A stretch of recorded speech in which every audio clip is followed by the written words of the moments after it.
This is your real address. What is your name? नाम क्या है आपका? कुटा दे कोई आएगा, ढंग से कुट जाए. एक काम बहुत अच्छा किया सोसाइटी ने, मरने के बाद बाप को बेटे के हाथों से ठुकवाता है. जो बढ़िया काम किया. जब चिता में जलता है ना तो कपाल क्रिया होती है, मतलब बेटे के हाथ से पिता की खोपड़ी फुड़वाई जाती है. अच्छा, बहुत अच्छा. ए अम्मा, अम्मा सुन रही है का? तेई का खोपड़ी बच जाएगी. इतने लोग आराम से बैठे हैं, बुढ़ापे में जल्दी है घट जाए. कसम से देखो क्या मतलब है. छोड़ो इनको, जाने दो. तुम अपनी बात बोलो. खोपड़ी फुड़वाने का क्या मतलब है? डंडा मारने का क्या मतलब है? वो बच्चा सिखाता है, तूने मुझे जिंदगी भर पीटा, मैंने तुझसे कभी नहीं कहा, कभी तुझ पे हाथ नहीं उठाया. तूने मुझे डांटा, मेरी इंसल्ट मेरे फ्रेंड्स के सामने की. इट्स ओके, मैंने कभी कुछ नहीं कहा. लेकिन dad, this time you are wrong. तुमने जहां जन्म लिया, तुमने जहां जीवन जिया, तुम वहीं मर गए. This is your biggest fault. ये सबसे बड़ी गलती आपकी हो गई कि जहां जन्मे वहीं जिए वहीं मर गए. देखो भाई, जन्म तो वैसे लेना पड़ेगा जैसे लिया, लेकिन थोड़ा जीने के स्टाइल में बदलाव चाहिए और मरने के स्टाइल में पूरा बदलाव चाहिए. साधु संतों को जलाया नहीं जाता, समाधि लगाई जाती है. और गृहस्थी जो घर न छोड़े उसे जलाया जाता है, और जिसे जलाया जाएगा उसकी खोपड़ी फूटेगी. अब बोलो, किस किस को शौक है अपने बेटे के हाथों से कुटने का? कोई मेरे जैसा बेटा हो ना, मैं तो 5-7 मारूं कसम से. भाई जब मरो ना, एक अधिकार मुझे दे जाओ. बेटे की जगह महाराज ठोकेगा मुझे, तुम्हारी कसम. इतनी सी जगह ना छोड़ूं. भगवान ने तो हमसे ये भी अधिकार छीन लिया, हमको बीच वाला बना दिया है. हमसे बड़े भाई हैं, हमसे छोटे. किसी भी कंडीशन में मौका ही नहीं मिलना. लेकिन भगवान से प्रार्थना करते हैं कि हमें ऐसे मत मरने देना कि हमें पिटना पड़े. जब मरे तो शरणागति ले लेना, अपने हाथों में बचा लेना. मरना ऐसे नहीं.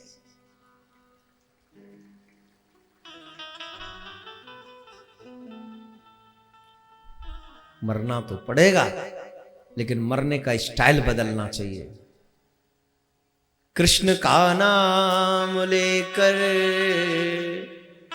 जो मर जाएंगे,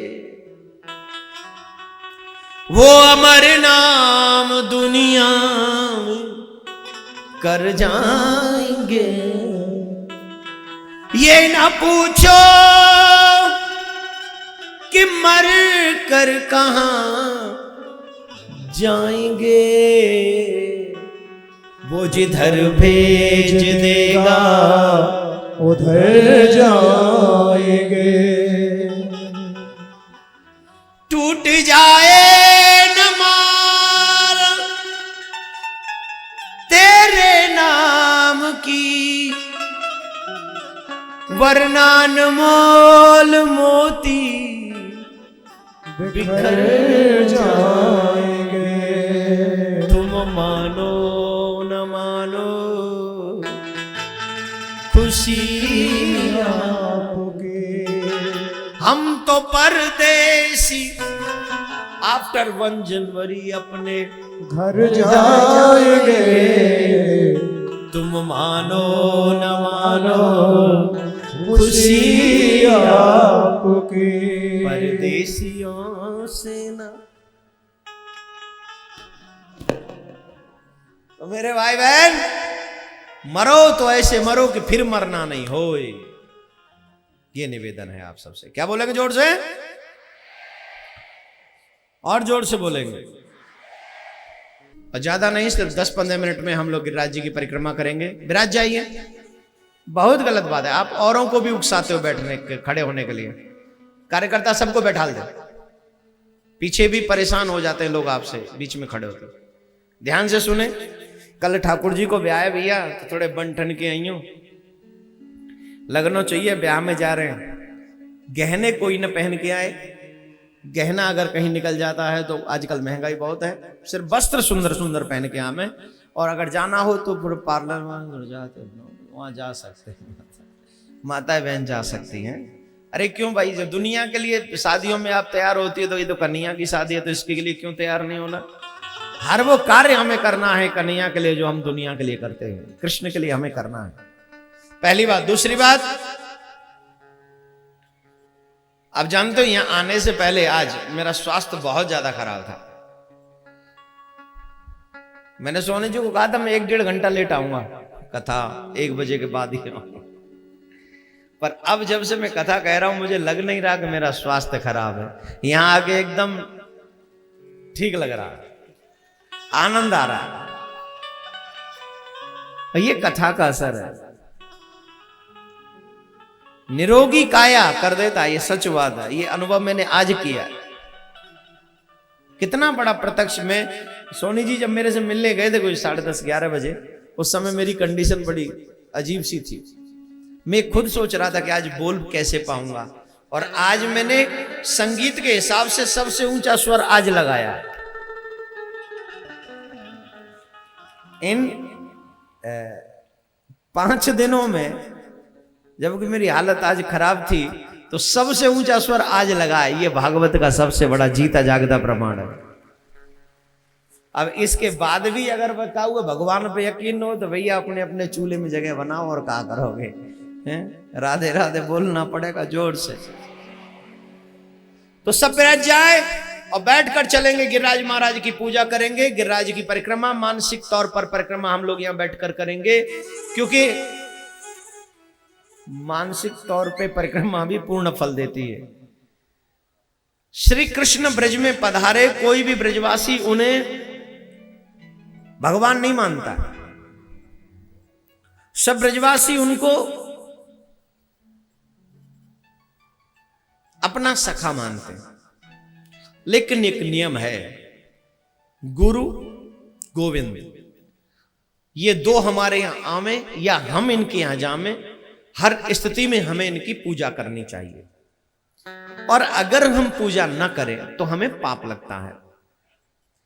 कृष्ण भगवान है, ये ब्रजवासियों को पता नहीं है, लेकिन कृष्ण को तो पता है। और ब्रजवासियों को पाप लगे, ये कृष्ण कभी नहीं चाहेंगे। इसलिए कृष्ण ने एक ऐसी लीला की कि जब मैं यहां से जाऊं तो उससे पूर्व ये ब्रजवासी मेरी पूजा कर चुके हों। श्री कृष्ण ने इंद्र की पूजा बीच में बंद करा दी और कहा कि तुम मेरी पूजा करो, मेरे देवता की पूजा करो, मेरे गिरिराज की पूजा करो। भैया देवता कौन है? बोले गिरिराज। ये कौन है? बोले प्रत्यक्ष देवता है।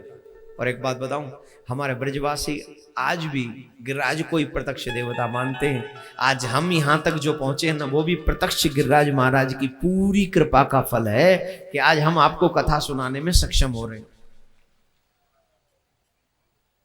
प्रत्यक्ष देवता, इससे जो भी मांगो मिलता है। जो भी मांगो, जो भी मीन्स जो भी मांगो। 7 पूर्णिमा लगातार परिक्रमा कर ले, ऐसा क्या है जो गिरिराज नहीं दे सकते तुम्हें? 7 पूर्णिमा। ये जो तुझे संसार नहीं दे सकता वो अध्यात्म देता है, वो कृष्ण देते हैं। पक्की बात है, कृष्ण देते तुम्हें। गिरिराज प्रत्यक्ष देवता है। आप लोगों ने परिक्रमा की होगी, कुछ लोगों ने की होगी, और जिन लोगों ने की है उन्हें कुछ मिला भी होगा, और जिन्होंने नहीं की है उनकी तो कुछ नहीं कही। एक दंपति हमारे पास आया, महाराज जी संतान नहीं है। हमने कहा भैया साध पूर्णिमा परिक्रमा करके देख ले, मिल जाए तो। साध पूर्णिमा परिक्रमा करके देख ले गिरिराज जी की।